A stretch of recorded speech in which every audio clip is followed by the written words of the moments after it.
In 1990, Home Alone exploded onto the screen, turning a mischievous boy, two clueless burglars, and a house filled with traps into a holiday tradition. More than 30 years after Home Alone became a global sensation, we're taking a closer look at the cast and where they are now. Some soared to new heights, some quietly disappeared, and others faced heartbreaking tragedies no one ever saw coming. At number 11, Tim Curry. In Home Alone 2, Lost in New York, he played the Plaza Hotel's suspicious and snooty concierge, the man who knew something was off about Kevin McCallister the moment he stepped into the lobby. And find out everything you can about that young fella. With just a smirk and a swivel, Curry transformed a small supporting role into one of the film's most iconic performances. Born April 19, 1946, Curry was 46 years old during the filming. By then, he was already a living legend, best known for his flamboyant, mesmerizing performance as Dr. Frankenfurter in the Rocky Horror Picture Show 1975, his haunting a role in It 1990 as Pennywise the Clown, and dozens of other eccentric characters in both stage and screen productions. He didn't win awards for the role, but critics and fans alike praised him for elevating the hotel subplot with his theatrical presence. His exaggerated facial expressions and snide delivery made him a highlight in a film already full of stars. Behind the scenes, Curry was known for his professionalism and wit. Macaulay Culkin once recalled that Curry was hilarious even when the camera stopped rolling. Today, Tim Curry is 79 and remains one of the most revered and beloved figures in cult cinema, though his life took a dramatic turn over the past decade. In 2012, Curry suffered a major stroke that left him partially paralyzed and reliant on a wheelchair. The health crisis forced him to step away from physically demanding acting roles, but he never disappeared from the creative world. He never married and has no children, choosing instead to focus on his craft throughout his life. He resides in Los Angeles, where he continues to work as a voiceover artist and occasionally participates in nostalgic retrospectives. At number 10, Brenda Fricker. She didn't appear in the original Home Alone, but when Home Alone 2 Lost in New York hit theaters in 1992, Brenda Fricker gave the franchise something it hadn't seen before, tragedy wrapped in tenderness. As the Pigeon Lady, Fricker played a mysterious homeless woman who lived in Central Park, covered in birds, cloaked in loneliness. But underneath her ragged coat was a soul just as bruised as Kevin's, and her quiet, heartbreaking monologue in the rafters of Carnegie Hall gave the sequel its emotional core. Born February 17, 1945, Brenda Fricker was 47 at the time of filming. She was already an award-winning actress, having become the first Irish woman to win an Academy Award for her role in My Left Foot 1989, where she played Christy Brown's devoted mother. That win put her on the map internationally and made her an in-demand talent for emotional maternal roles. Today, Brenda Fricker is 80 years old and has largely withdrawn from public life, not because of scandal, but by choice. In recent interviews, she's been candid about her battle with depression, loneliness, and the emotional toll that life in the spotlight took on her. She never married, and she has no children. She acted in Angels in the Outfield 1994, So I Married an Axe Murderer 1993, and Veronica Guerin 2003, among others. Her roles were often maternal, wise, or tragic, tapping into the same deep well of empathy she showed in New York's Frozen Park. She received an honorary doctorate from the University of Dublin and continues to be regarded in Ireland as one of the nation's greatest living actresses, and she reportedly resides in Dublin, living a quiet, reclusive life. At number 9, John Hurt. He played Peter McCallister, Kevin's father, the calm counterbalance to Kate's frantic worry. He was the well-dressed, seemingly well-off dad whose line, "We did it again, didn't we?" We did it again!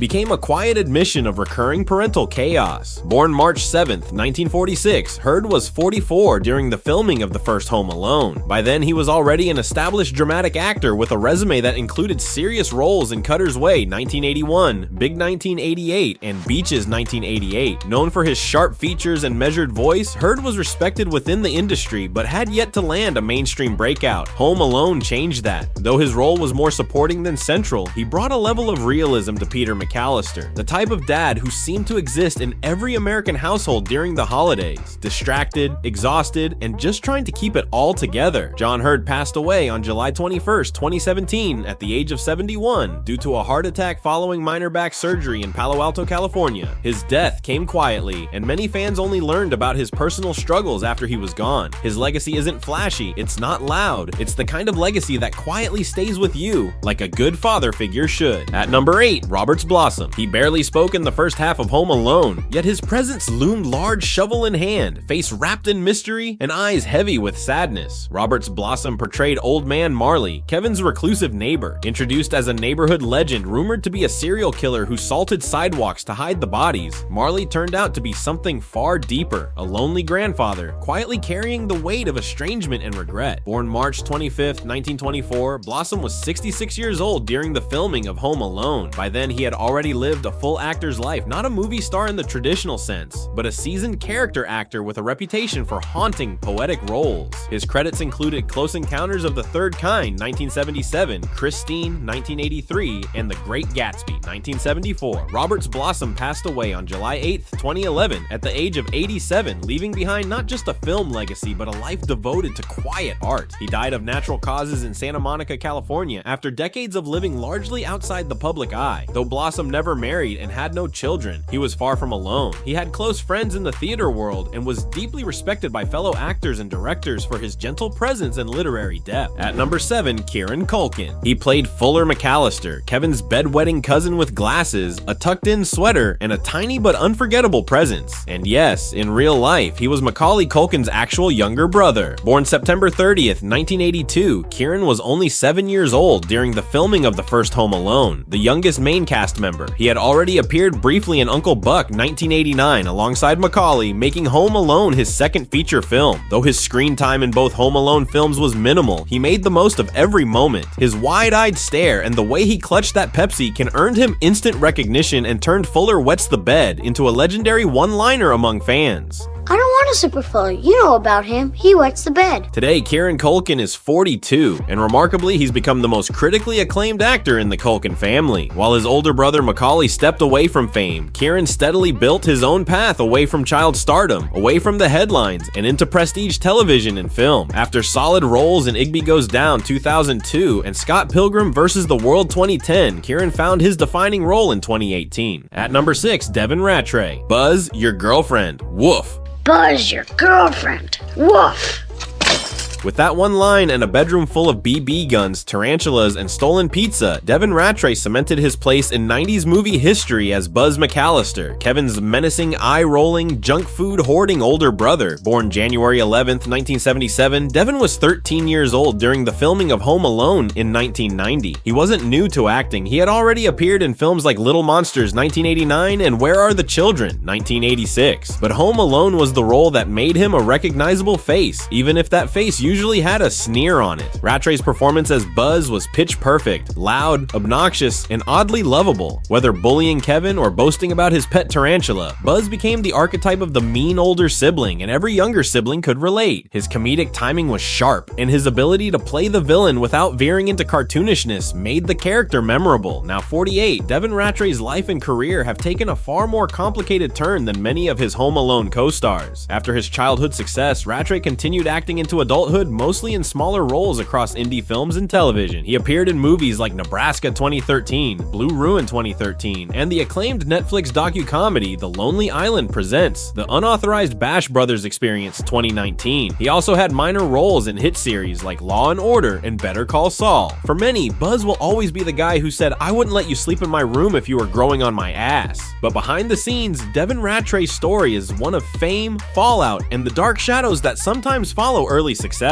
At number 5, John Candy. In Home Alone, he played Gus Polinski, the polka king of the Midwest, who offers Kate McCallister a ride in the back of a moving truck. With just one scene, a clarinet case, and a few wildly inappropriate parenting anecdotes, he delivered some of the film's most heartfelt and hilarious moments. Born on October 31st, 1950, Candy was 39 during the filming of Home Alone. By that time, he was already a comedy legend. As a veteran of SCTV, he had built a devoted fan base through roles in Splash 1984, Planes, Trains, and Automobiles 1987, Uncle Buck 1989, and The Great Outdoors 1988. His lovable, larger-than-life presence made him a staple of 1980s cinema. John Candy passed away far too soon. On March 4th, 1994, just shy of his 44th birthday, he died of a heart attack while filming Wagons East in Durango, Mexico. The world lost one of its most treasured comedic voices, and Canada lost one of its proudest sons. At the time of his death, Candy was married to Rosemary Hobart and had 2 young children. Jennifer and Christopher. Both would go on to work in entertainment, with his son Chris Candy becoming an actor and radio host, and daughter Jennifer working behind the scenes in production and writing. But beyond material wealth, Candy left behind something far more endearing, a legacy of laughter and heart. He has since been honored in countless ways: documentaries, tribute specials, fan art, and retrospectives. In 2020, the city of Toronto officially declared October 31st his birthday as John Candy Day, commemorating his contribution to comedy and Canadian culture. At number 4, Catherine O'Hara. Kevin, one scream, one moment forever etched in holiday movie history. Catherine O'Hara played Kate McCallister, the frantic, well-dressed mother who loses her son not once, but twice. But behind the panicked eyes and dramatic sprints through airports was one of the most respected comedic actresses of her generation. Born March 4th, 1954, O'Hara was 36 years old when she filmed the first Home Alone in 1990, and by then she was already a comedy heavyweight. A key member of the legendary Canadian sketch series SCTV, she'd worked alongside comedy icons like Eugene Levy, Rick Moranis, and John Candy. Home Alone wasn't her breakout, it was her breakthrough into global mainstream fame. Audiences instantly connected with her portrayal of Kate, a mother equal parts loving, flustered, and stylish, whose guilt-fueled determination to get back to Kevin gave the films their emotional core. Today, Catherine O'Hara is 71 and more beloved than ever. While Home Alone may have brought her global recognition, her career didn't just survive after the 90s, it soared. Over the next 2 decades, she continued working in film and television, often collaborating with director Tim Burton, Beetlejuice, The Nightmare Before Christmas, Frankenweenie, and writer-director Christopher Guest Best in Show, A Mighty Wind, for your consideration. Her estimated net worth is around $10 million, and she's still actively working in Hollywood. In recent years, she's voiced characters in animated features, appeared in limited series, and is currently attached to several film projects in pre-production. Catherine O'Hara didn't just play Kevin's mom, she became everyone's favorite holiday mom, and in a world full of forgettable roles, hers is unforgettable. At number 3, Daniel Stern. If Harry was the brains, Marv was, well, the voice. Daniel Stern's portrayal of Marv Merchants, the tall, shrieking, brick-catching half of the Wet Bandits, gave Home Alone its wildest physical comedy and some of its most iconic screams. Born August 28, 1957, Stern was 33 years old when he filmed Home Alone. Unlike many others in the cast, he wasn't a fresh face. He had already built a solid career with roles in Breaking Away 1979, Diner 1982, and City Slickers 1991, and had narrated the entire series of The Wonder Years as adult Kevin Arnold, a fact many fans only discovered years later. Stern wasn't the original choice for Marv. In fact, he was hired, dropped due to budget negotiations, and then rehired when another actor backed out. And thank goodness, because his chemistry with Joe Pesci was magic. The duo's slapstick timing, pratfalls, and complete humiliation at the hands of a kid became Home Alone's signature. Though he didn't receive formal awards for the role, Home Alone catapulted Stern into a new level of fame. His physical comedy skills, coupled with his expressive face and voice, made him a perfect fit for both family films and adult comedies throughout the 1990s. Now 67 years old, Daniel Stern is still very much active, just not always in front of the camera. His career has remained steady, if quieter, with a focus on writing, directing, and selective acting. At number 2, Joe Pesci. He played Harry Lime, one half of the bumbling Wet Bandits, known for his short temper, gold tooth, and painful run-ins with swinging paint cans. But while Harry was often outsmarted by an 8-year-old, Joe Pesci was no rookie on set.